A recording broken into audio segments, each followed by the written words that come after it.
Hi, I'm Ellen Carbo and welcome to my virtual poster presentation. If you're interested in a protocol for identifying novel coronaviruses by means of viral metagenomic sequencing, then please let me have a minute of your time.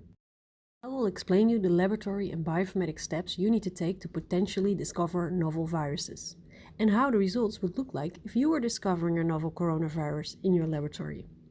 In our experiments, we sequenced SARS-CoV-2 samples, but also patient material containing MERS and the former SARS-CoV.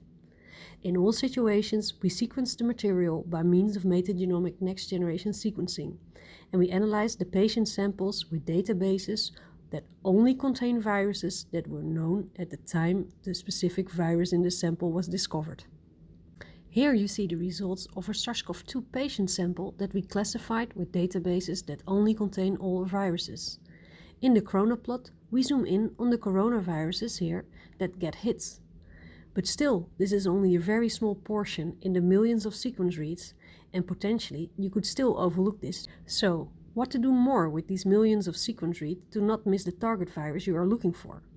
What we would advise is to use a method called assembly, where by means of overlap you will build larger genome pieces of your sequence read.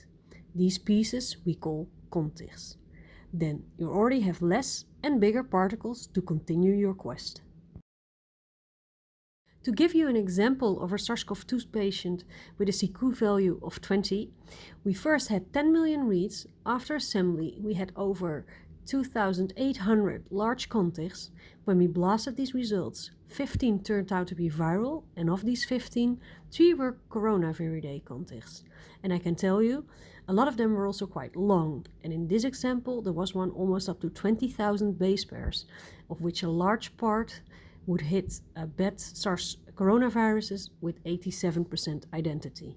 And this is a strong indication you have a familiar coronaviridae virus in your sample that needs further investigation.